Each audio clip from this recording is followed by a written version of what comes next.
Bonjour les amis, bonjour chers internautes, Naïma Benani, coach de vie, thérapeute par la lumière pour vous servir. Alors, aujourd'hui, quel recadrage vais-je aborder? Un recadrage assez profond, une vérité très profonde qui est celle-ci. La pensée se pense, personne ne pense. Comment ça se fait? Ben non, personne ne pense.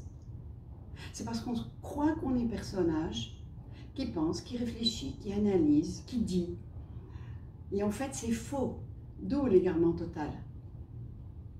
Tant qu'on croit ceci, c'est qu'on croit qu'on est un personnage, alors qu'en fait, on le sait très bien, que nous sommes l'être divin.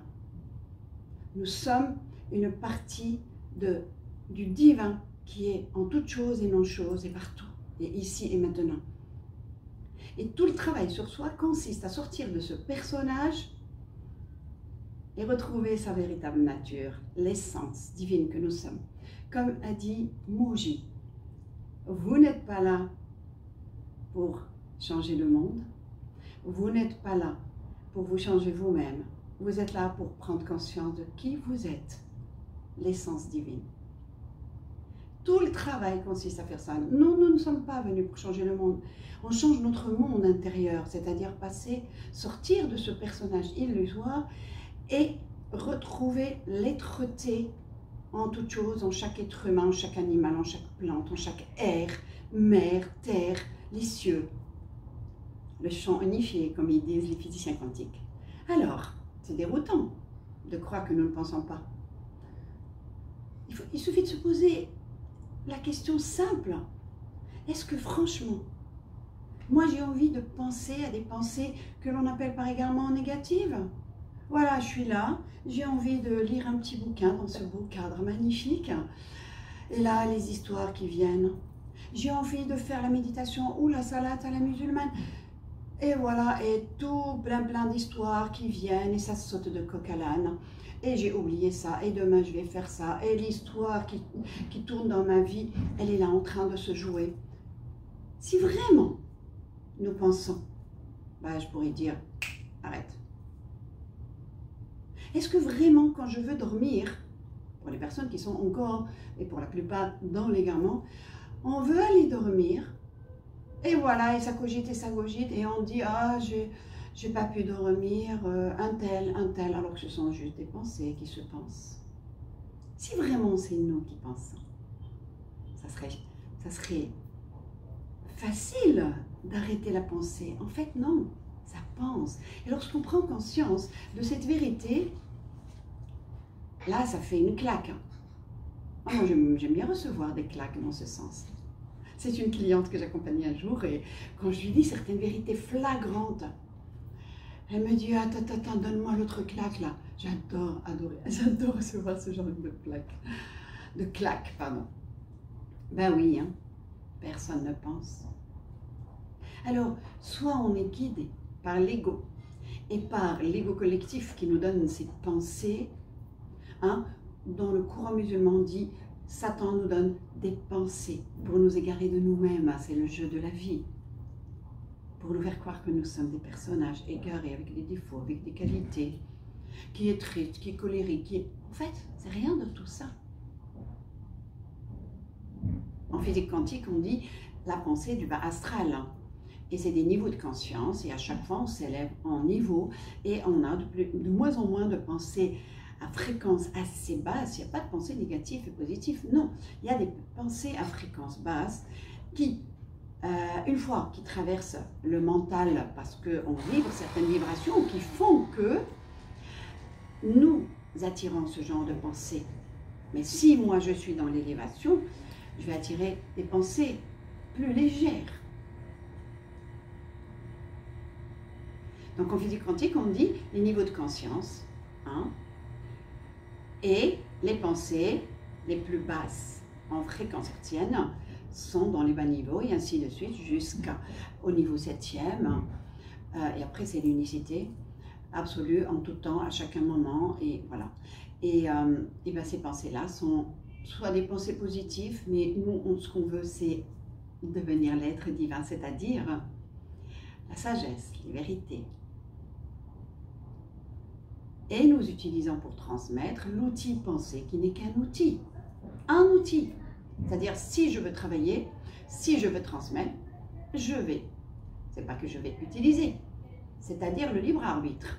En fait, c'est le libre arbitre. Est-ce que je suis dans la guidance des pensées basses fréquences, donc l'ego collectif, ou Satan qui nous donne à nouveau des pensées nouvelles en fonction de ce qui se joue dans notre parcours de vie, ou nous sommes dans la guidance de l'être divin que nous sommes. C'est l'un ou l'autre. Alors, cool. C'est-à-dire rester silencieux. Merci. Rester silencieux et recevoir. En fait, nous sommes une terre d'accueil, comme il a dit Rumi. Les pensées arrivent et le libre arbitre, le personnage, la seule chose, c'est avoir un libre arbitre pour choisir ce discours-là, ces pensées-là, ces discours-là, et le suivre et l'appliquer, et ça devient notre vie, ou suivre les pensées élevées, comme on dit la pensée positive, ou les pensées sagesse. Et là, on est dans la guidance absolue, soit dans l'ego en paix, parce qu'on est à des niveaux supérieurs, ou alors, ce qui est judicieux, c'est d'être guidé par la sagesse divine. Voilà, tout le travail consiste à porter l'attention, à sortir cette attention seulement derrière les yeux, à croire qu'on est un personnage et un corps, et déblayer le terrain de l'ego, des phrases du bas astral. À chaque fois, l'ego meurt et le personnage meurt, jusqu'à ce que le personnage, et donc ce libre arbitre, le focus, et il est un peu partout, et enfin un peu partout, il est partout, il peut se déplacer partout, c'est ce qu'on appelle les voyages astraux, et en fait, il reçoit, on devient l'essence divine, et on est dans la guidance absolue. Cool, le personnage, il est juste là à être dans la guidance absolue. La finalité, et l'on devient l'infinitude en toutes choses, en les autres. Et donc il faut apprendre à désapprendre. Je ne sais plus qui avait dit dans les années, je crois 40, 50, un éveillé, on est toujours en cours d'éveil, il a dit les analphabètes du prochain siècle, ce ne sont pas ceux qui ne savent pas lire et écrire. Les analphabètes, c'est ceux qui ne savent pas apprendre pour désapprendre et réapprendre. Réapprendre la sagesse et la vérité divine. Pour la pratiquer pour désencombrer l'ego et finalement l'incarner, c'est-à-dire redevenir la sagesse, la vérité, donc l'essence divine. Pas seulement dans ce corps, c'est au-delà. Au-delà des galaxies, au-delà. Plus on déblaye l'ego des différents niveaux de cieux, les différents cieux, et plus on se retrouve, et on se retrouve, et on se retrouve, et on se retrouve, et on se retrouve, jusqu'à l'infinitude et jusqu'à ce qu'il n'y ait plus l'ego. Bien sûr, tant qu'on est dans ce monde, il y a cet ego qui devient le libre arbitre seulement. Le choix entre la guidance des pensées basses et la guidance absolue divine. Et le personnage devient serviteur de la divinité que nous sommes, à aimer les gens, à éclairer les gens, à savourer la vie, expérimenter la vie avec délectation et extase.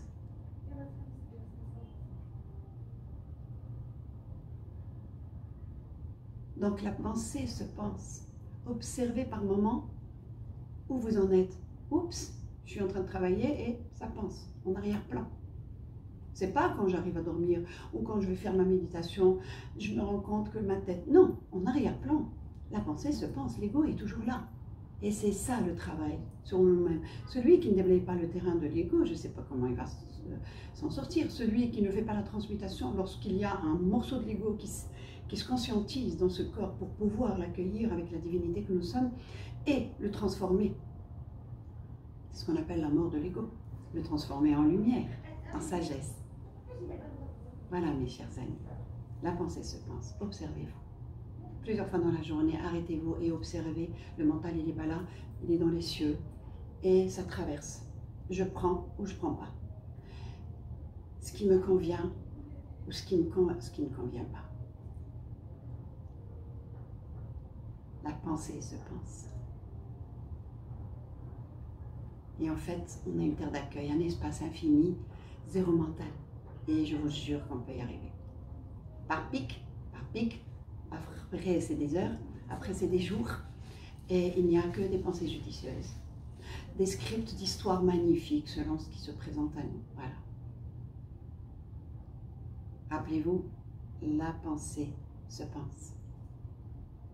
On n'est pas fou pour penser négative, on n'est pas fou pour ramener les histoires anciennes où l'on a souffert, qui se rejouent au niveau mental, pour les revivre à nouveau. Non. Observez-vous, et le simple fait d'observer les pensées, ça s'arrête, et la pensée tombe, se transforme. Merci pour votre écoute et votre présence. Merci. Et je vous dis à bientôt.